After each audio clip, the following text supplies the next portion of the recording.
بداية اللقاء روح رياضية جميلة من ميت الموز.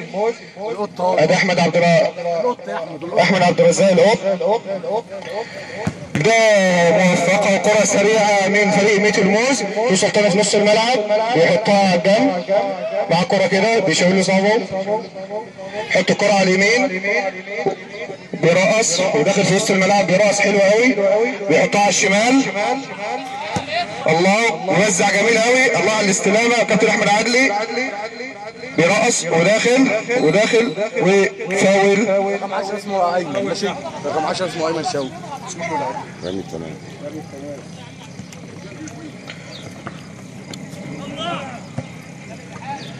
كرة توصل للوط بيسلم الكرة كده بيستلم وداخل وتوصل لبدران سريع وانطلق، لكن بيحجز عليه فريق ميت الموز ويقطعها منه ويحطها في الشمال. بيستلم الكرة عايز يوزع بيحطها حلوة لنجم الفريق الكابتن احمد عدلي، بيثبتها في نص الملعب الله على البينية الجميلة قوي وهيشوط وبيرقص وداخل وحطها لكن تخبط في اللاعب.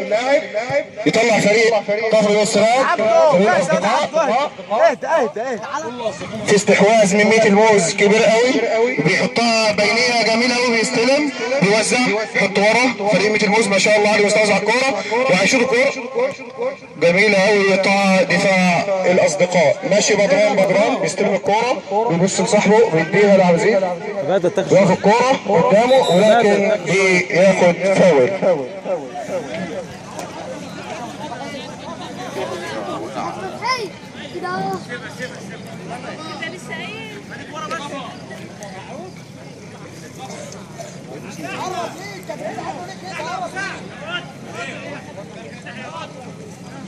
دي النقطة. اهلا وسهلا بفريق المقاطع، شرف ونور مركز شباب كفر ميت سراج. كابتن احمد القاضي منورنا ومشرفنا والله. كرة جميلة من الفريق الصغير وفريق الاصدقاء بكفر ميت سراج بيحطها تخبط في العارضة جميلة قوي وهجمة اولى سريعة كده لفريق الاصدقاء. والماتش يا جماعة سخن زي ما احنا شايفين دلوقتي. احمد مجدي في راس المرمى بيطلع كرة طويلة في نص الملعب بيستلم مدافع ميت الموز ويطلعها تبقى رمي التماس. بص للكابتن الكبير فخري الدونك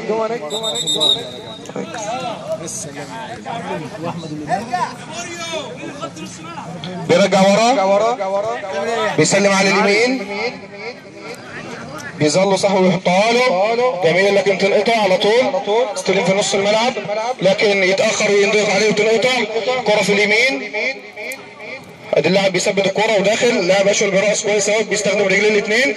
بدران اللي بقول لكم بصوا عليه اهوت وداخل منطلق بيسلمها على عظيم وداخل خد الكرة منه حطها له.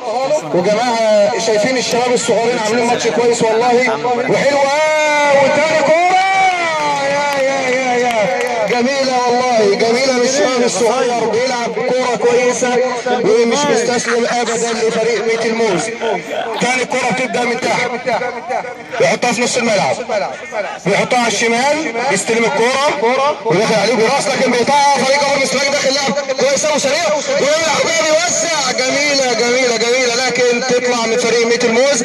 والجماعة الصغيرين عاملين شغل كويس قوي بيستلموا كرة بدران والله ثلاث هجمات كبار قوي لفريق الاصدقاء. الظاهر يا جماعه هنشوف ماتش كويس والفرقه مش واخده الموقف. كره بتتوزع قدام كابتن احمد عدلي بيسلم جميله قوي وهيستلم على الصدر وبيلف وهيشوط وشاطه جميله لكن كره بره. خدي عليها بتقول ايه؟ بقول لك خلاص مالك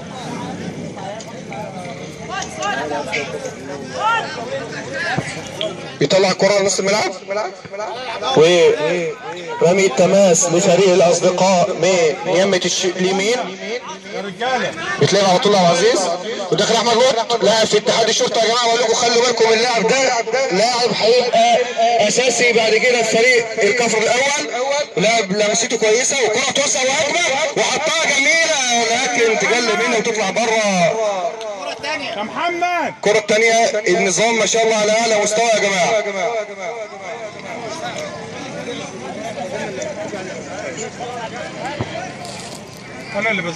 المدافع بيطلع الكرة والكرة يسيبوها تطلع رمي التماس لفريق الاصدقاء اللي شايفينه من دقيقتين كده بدأ يستحوذ على اللعب وبدأ يمسك كرة. الله عليك يا بدران، بيوزع وبيرقص لكن تطلع او تطول منه. فريق ميت الموز بيستلم الكرة ويحطها صوره مصلح من عدل الكابتن الكبير اهوت، لكن تطول منه وتبقى رمي التماس لفريق الاصدقاء. كتير هيسمعك ويفضل يغني. خلي بالك من نقطة. مش عايز كلمة بقى، مش عايز انا اقولها يعني. كابتن احمد عدلي بيحط حته كعبه حلوه قوي كده واللاعب بينطلق بسرعته، لكن بدران بيتزحلق على الكوره ويطلعها اوت. استلم تاني النجم اللي الجماهير كلها منتظره تشوفه. كابتن احمد عدلي بيوزع كره كويسه وتنقطع، الدفاع بيرجع للجول بالراحه كده بمبدا السلامه. حارس المرمى بيوزع للكابتن الكبير احمد عدلي، بيستلم على صدره يحطها في نص الملعب.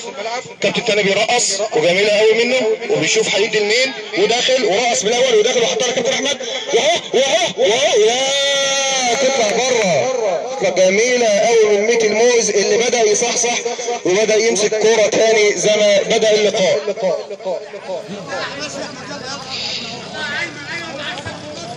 خرج الكوره يستلم بدران، بيستلم على الكوره ويحطها تحت رجله وداخل وحطها جميله قوي، لكن تطول وتبقى رمي التماس لفريق ميت الموز. يا رجاله يا جدعان، انا برجع الصغيرين لا الكبار الاول. كابتن احمد المدافع بيسلم يمة الشمال، بينطلق بسرعته ويحطها في نص الملعب وهيجرب وركنه جميله، لكن حارس المرمى احمد مجدي بيتالق وينقذ كره خطيره جدا ويصد الكوره.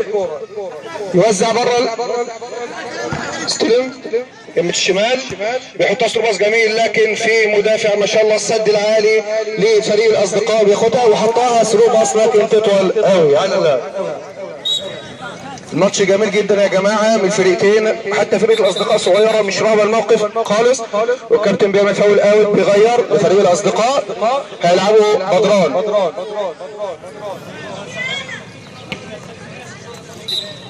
مش شايف حاجه ولا كان الكوره رمي التماس بيحطها حلوه، لكن بيطلع مدافع ميت الموز وبيستلم على سر ويحطها قدامه، لكن بيطلعها كويسه، بيفتح الملعب ويوزع يقطع نقط تطول منه وجميله جدا وهجمه سريعه وهجمه خطيره وداخل اهو هيرقص وشاط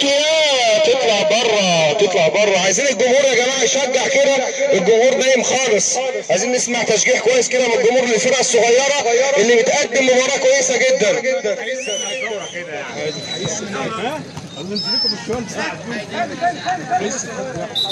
وايه عبد العزيز بيعمل حته كده بتوع كرة السله كده،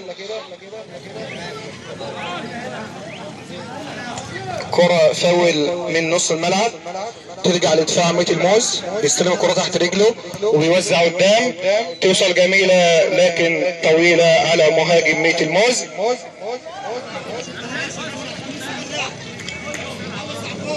ثبت الكرة وهيوزع وبيعدي الكرة نص الملعب، توصل تاني فريق ميت الموز اللي استحوذ على الكرة وجميلة قوي بيحطها بينية، لكن سريعة تطول على مهاجم ميت الموز وتبقى رمي التماس لفريق الاصدقاء. عاوزين نشوف هدف كده يسخن الماتش شوية يا جماعة من الفريقين، وعايزين نشوف اداء كويس احسن من كده. وداخل لاعب ميت الموز وعايز يسدد لكن بيحطها يقطع. الراجل ده مدافع قوي جدا يا جماعة والله وعاجبني، وبيعرض وبيحط الكابتن احمد عدلي وبيحطها قدام وكرة جميلة ولسه وداخل يا خطيرة الهجمة والله لفريق ميت الموز. عمل هجمة كويسة جدا كده زي فريق برشلونة، لكن الكرة بتطلع بره. المدافع القوي طلع الكوره يحطها في نص الملعب، بيقطع الدفاع تروح على الباك اليمين، بيستلم الكوره بيوزع قدام في نص الملعب لكن تطلع اوت. عبد العزيز المهاجم اللي بيلعب الاوت يا جماعه. لا ميت الموز يسلم الكرة في نص الملعب، بيلف ويفتح له زميله، اداها للكابتن الكبير احمد عادل اللي بيستلم الكرة وبيبص يشوف هيوزع لمين، حطها غير الملعب اليمة الثانية، اللاعب بيحطها في الوصل اللي جاي له لكن تطلع رمي التماس على فريق الاصدقاء. بيلعبها بسرعة بيستلم وبيوزع وحطها جميلة لكن الكرة قطع وبيجرب شوطة ولسه، والفريق الفريق بيدافع وشايفين ميت الموز ضاغط قوي على فريق الاصدقاء، وفريق الاصدقاء مش مستسلم وبيلمس كرة كويسة. والله هم بيلعبوا ماتش كويس. ميت الموز بتتحرك وجميلة جدا، وهنشوف اللعبة دي شكلها ايه. والله شوف اللعبة الجميل، يا هجمة رائعة.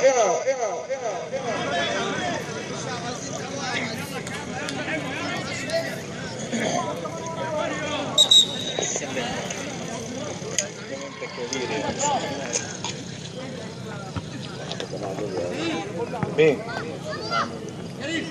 بنرحب بالمشايخ كفر السراج الشيخ علي محروس والدكتور محمد مرزوق، وبنقول لهم نورتوا وشرفتوا الملعب. وهجمه ثانيه وحطوا جول، لكن الكره تنقطع. يا سلام كره، لكن القايم بيتعاطف مع فريق الاصدقاء.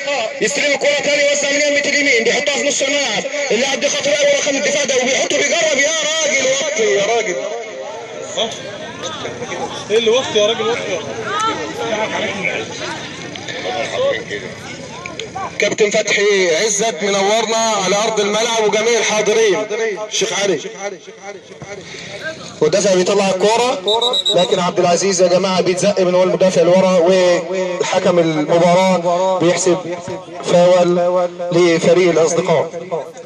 القط طبعا متخصص في الكور ديت وبيتدرب عليها كتير في النادي، فهيجرب واحده كده.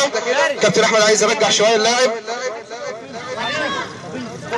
بيقول له رجعه شويه. الكابتن بيقول له ارجع، يرجع الحيطه وهنشوف هيعمل فيها ايه. والله يا سلام يا سلام، بيحطها لكن القايم بيتعاطف مع فريق ميت الموز. كره جميله جدا من اللاعب احمد عبد الرزاق الشهير بالقط، لاعب في اكاديميه اتحاد الشرطه يا جماعه، لاعب كويس جدا وليه مستقبل مع الكرات كفر ميت سراج. عدوا المحاج ولا كرة فاول لفريق ميت الموز. النجم الكبير احمد عدلي بيثبت الكرة كده على طريقته الخاصة اللي هيشط عليها، والدفاع الحيطة كبيرة وحطها. والله الهدف الاول لفريق ميت الموز عن طريق الكابتن الخليق احمد عدلي نجم المباراة، بيحرز الهدف الاول لفريق ميت الموز من ضربة حرة مباشرة، بيركنها على شمال حارس المرمى اللي ما قدرش يعمل معاه اي حاجة. الهدف الاول لفريق ميت الموز، يتقدم فريق الميت موز بهدف مقابل لا شيء.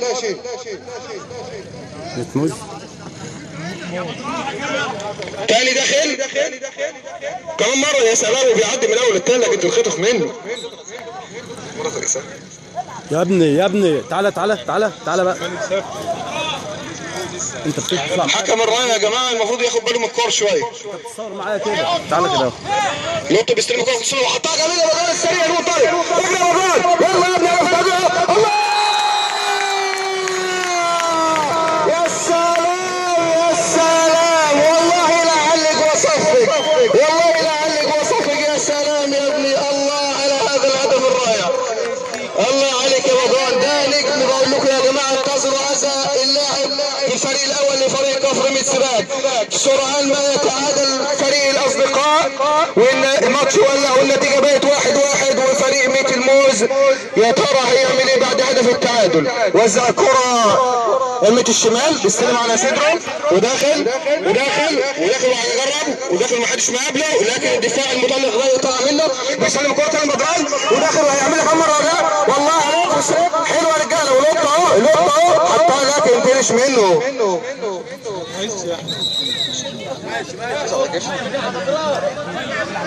كرة فاول لميت الموز، دفاع داخل بيشوف يسلم لمين، اتاخر شويه في التسليم لكن حطها فتح له وبيحجز عليها لاعب فريق الاصدقاء وسيبها لكن ما تخرجش. بيوزع اللعب توصل للقط اللي ما قدرش يسلمها تقطع منه في نص الملعب، لكن يقطع المدافع ده يا جماعه هيبقى راجل المباراه، عامل شغل كبير قوي وما شاء الله عامل شغل كويس. قطع كره تاني مره ولسه زي ما بقول لك والله قطع ثالث مره وعايز يسلم لكن وياخد اوت كده جميل، ياخد اوت حلوه يا طه. بدران صاحب الهدف الاول عايز يرقص لكن تقطع منه وترقص وداخل اليمين الشمال زي العطف، ولكن يا الماتش بقى نار يا جماعه، نار يا حبيبي نار.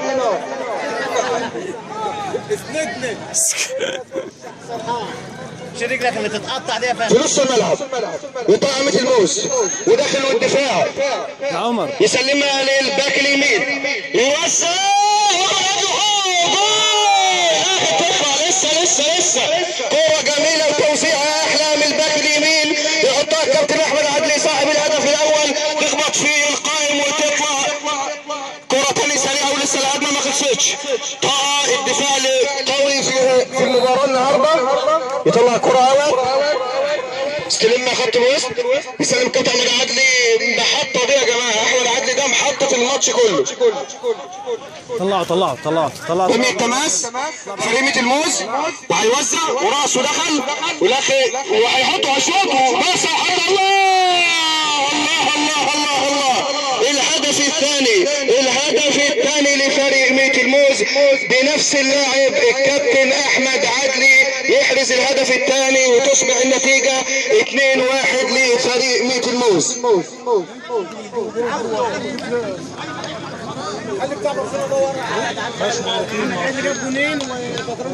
الماتش يا جماعه الشوط الاول لسه ما خلصش والكابتن احمد عدلي احرز الهدف الثاني وهدف التقدم لفريق ميت الموز في نهايه الشوط الاول من هذه المباراه. يحجز على كورته وداخل بدران اللي احرز الهدف الاول، لكن رمي التماس لفريق ميت الموز. الدفاع بيوزع كرة طويلة قوي قدام يستلمها الباك اليمين اللي بيسلمها لخط الوسط، خط الوسط حطها له جميلة تاني وداخل لكن يتكابل كده يا جماعة والكرة تطول منه وتبقى رمي التماس لفريق الأصدقاء.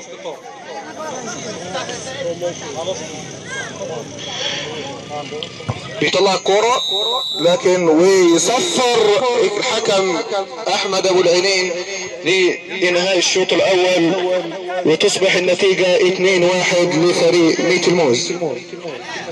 على فريقي المقاطع وشباب كفر ميت سراج الاستعداد للمباراة القادمة.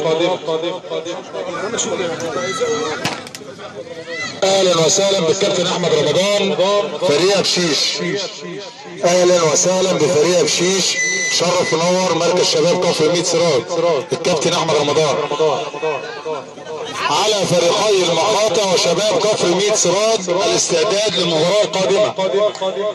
على فريقي المقاطع وشباب كفر ميت سراج الاستعداد للمباراة القادمة.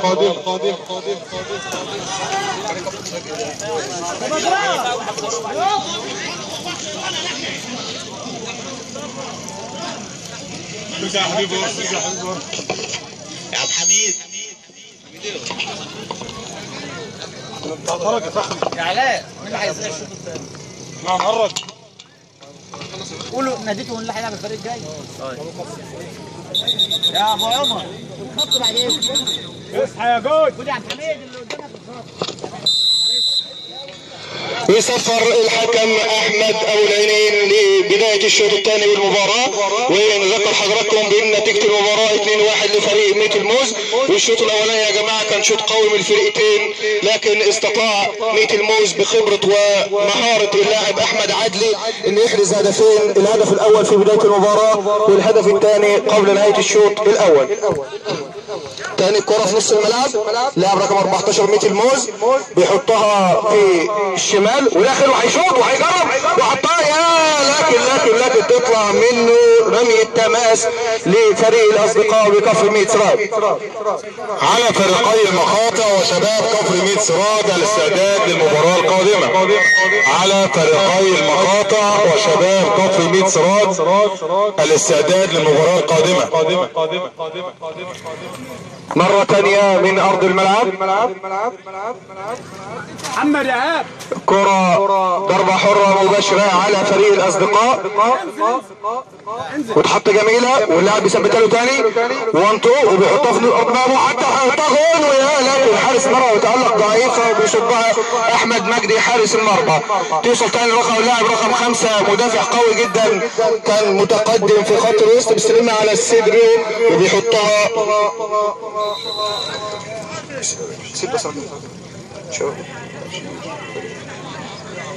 بنرحب بشباب ابشيش في ارض الملعب.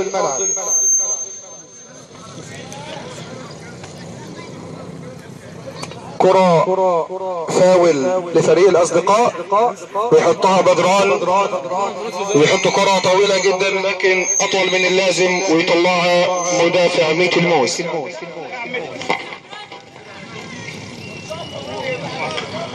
ان شاء الله يكون اللاعب كويس ويكون كويس ويكمل المباراة. في صورة ليا كده ولا حاجة؟ ما هو كرة ضربة حرة مباشرة.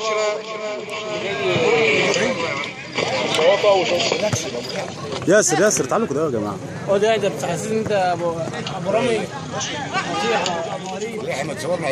والله صورتك كذا، انا صورت على فريقي المقاطع وشباب كفر ميت سراد الاستعداد للمباراة القادمة.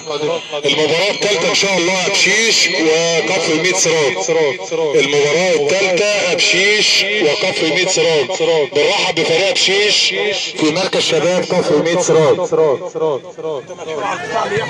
يا هجمة جميلة جدا. لسه كابتن علاء بيقول لي ايه انت عاوز تسيء ولا ايه؟ بقول له الماتش مولع والهدف الثالث كان هيجي يا جماعة، لكن بسرعة انتقل معكم تاني للشوط الثاني والماتش مولع والماتش شغال، والكابتن علاء كل شوية يزيع عايز يذكر الجماعة بالمباراة القادمة، لكن الماتش مش مدينا فرصة ان احنا نتكلم في اي حاجة خارج الملعب. التغيير الاول لفريق كفر ميت سراد فريق الاصدقاء بخروج المهاجم عبد العزيز الظاهر كده للاصابه ونزول لاعب اخر. رونالدو استلم الكوره كابتن احمد هيحطها تاني يا جماعه. والله العظيم ميت الموز عامله شغل كويس، عامله شغل كويس قوي في هذا الماتش وفي الشوط الثاني مخصوص، لكن المدافع ده يطلع ارقام بطريقه جميله جدا. استحوذ على الكوره، فاول كابتن يحسبها لفريق ميت الموز، لكن ميت الموز استحوذ على الكوره بصوره كبيره جدا. نسبه الاستحواذ دلوقتي اكتر من 65%. وتاني ويحطها لكن بيطلع بالجل منه، وتاني وهيحطها وجرب يشوط وبيرقص وعايز وبيوزع والله الله الهدف الثالث لفريق ميت الموز من عرضيه جميله جدا من الباك الشمال، اللاعب بيخش يحطها في المرمى مباشره. في انذار يا كابتن للاعب ايمن غريب، بياخد انذار الاول لميت الموز اللاعب رقم 10 كاكا.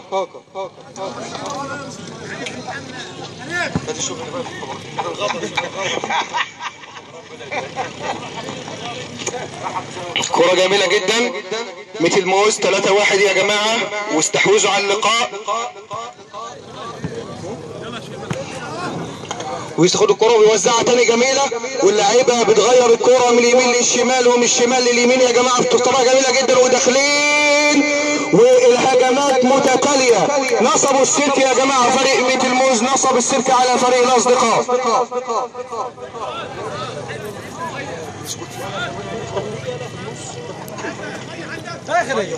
كاس المخنان عندك؟ لا ازازة مية. بنرحب بإدارة البلد شيخ الغفر أبو وليد، وعلى رأسهم سيادة العمدة الأستاذ فؤاد بسيون الخولي، وجميع عائلات كفر ميت سراج، والشباب اللي قدام اللي منور بتاع كفر ميت سراج ده. أولا الفرقة اللي بتلعب دي بتلعب ماتش جميل قوي على قد سنها.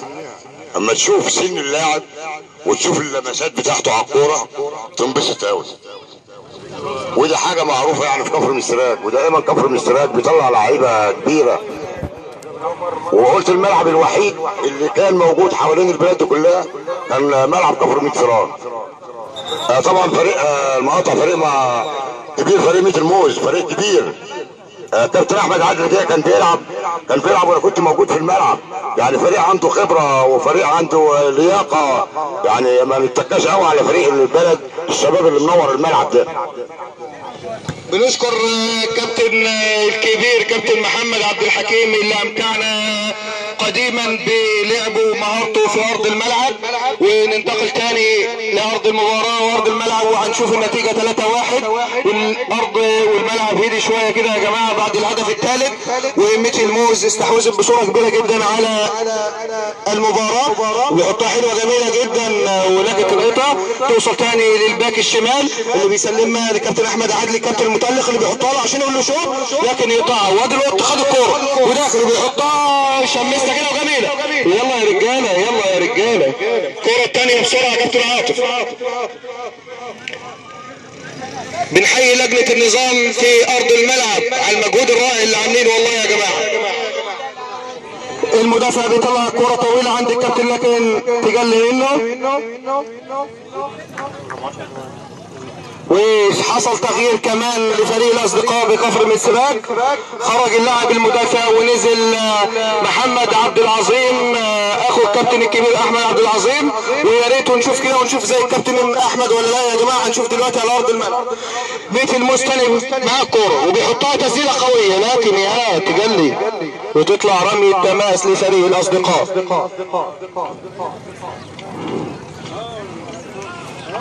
رمي التماس بيلعبها المدافع، استلمها بدران وبيرقص وجميله قوي داخل لكن تطول منه بيطلع كابتن احمد عدلي خط الوسط بيسلم بيغير في يمه اليمين المدافع رقم 5 تطول منه لكن يا ما يلحقهاش تاني وتطلع رمي التماس لفريق الاصدقاء.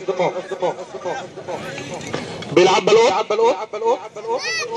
بيدور كده هيحطها لمين، حطها طويله جدا لطه الراجل الطويل ده المدافع يا جماعه، مدافع قوي دخل شويه في الهجوم. احنا شفنا كابتن وائل جمعه كان بيلعب في فترات كان بيلعب مهاجم، فدلوقتي برضه الظاهر مانويل الجوزيه بتاع فريق الاصدقاء جاب طه المدافع وخلاه ينزل شويه هاجم لان محتاجين شويه ايه في الكوره العرضيه والكوره الطويله. ولكن يا واحنا بنتكلم كده شويه عن المدافع اللي راح مهاجم، فريق ميت الموز بغتنا بهجمه كويسه جدا. والله بجيبك وانت معدي عادي وعياد يا دي وحشه بقى. نص الملعب بيوزع للباك الشمال بيحطها طويله على الكابتن احمد عدلي. محمود بن خالد عايز ثاني يا جماعه مين محمود بن خالد؟ خرج وحيد؟ رمي التماس هناك ده خلك وينطلق ويراس واحد ودخل على الثاني اهوت وبيحطها جميله جدا لكابتن احمد عادل لكن بيفوتها للاعب اللي لسه واخد انذار وحطها جميله وجول وجول وجول وجول وجول وجول. الله الله الله الله، الهدف الرابع لفريق ميت الموز، هدف جميل جدا يا جماعه من فريق ميت الموز. عاوزين نعرف مين الكابتن اللي يحرز الهدف. كابتن عماد سعد اعتقد هو اللي يحرز الهدف، هو الكابتن هو كان احتياطي يا جماعه ولسه نازل. عماد سعد بيحرز الهدف الرابع لفريق ميت الموز.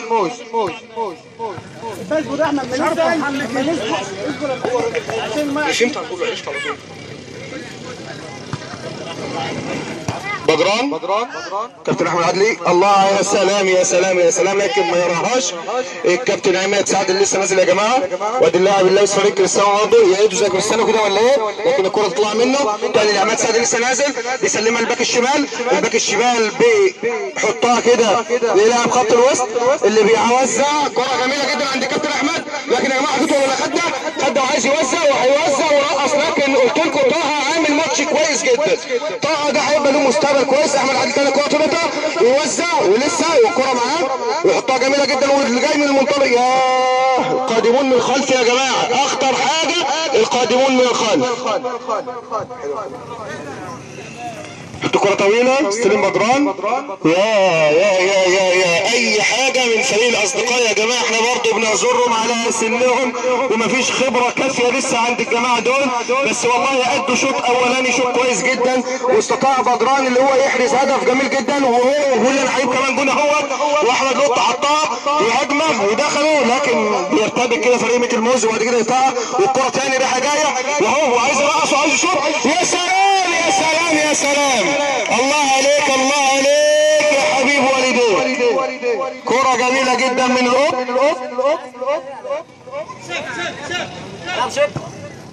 تاني يا جماعة الكرة مترتها ورايحة جاية دلوقتي ومبقالنا دقيقتين 3 كده في نص ملعب ميت الموز.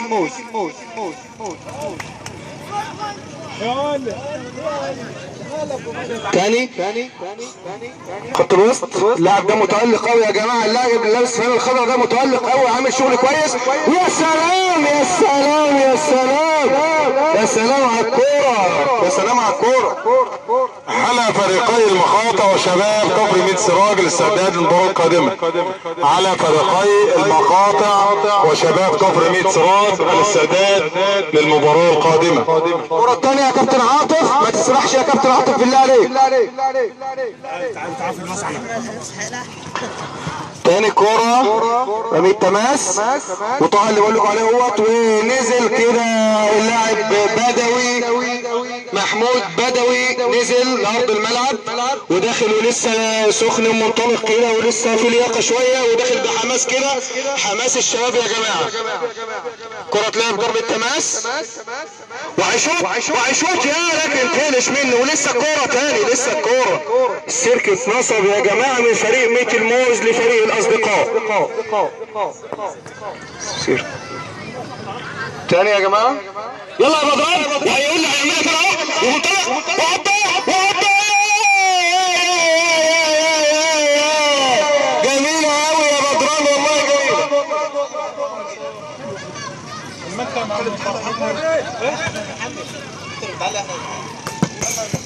وان شاء الله معانا في تحليل المباراة ديت الكابتن فخري صبري النجم الكبير اللي امتعنا في فترات كبيرة جدا على ارض الملعب، وهو الوحيد او في لاعيبة كتيرة محترفة من بلدنا هو على رأسهم، وان شاء الله يحلل يكون معنا في التحليل بعد المباراة ديت ونلاقي الاخطاء والمفروض الشباب ده يعملوه عشان يبقوا بعد كده لعيبة في الفريق الاول لكفر ميت سراج.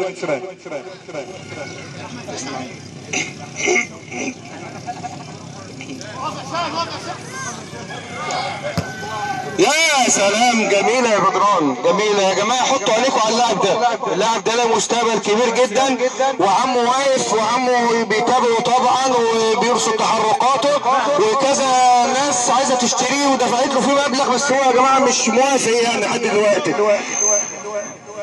مش فاضي له في 6 اكتوبر. الناس عمالة تتصل بيه، بس يعني الله يكون في العون يعني.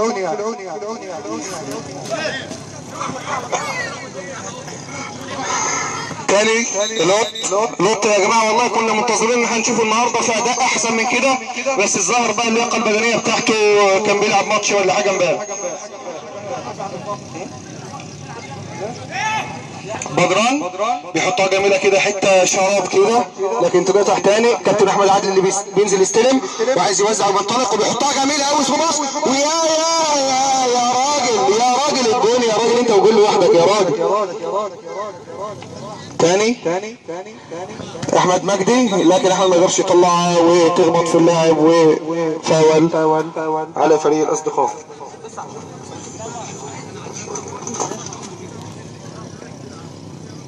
طلع بينزل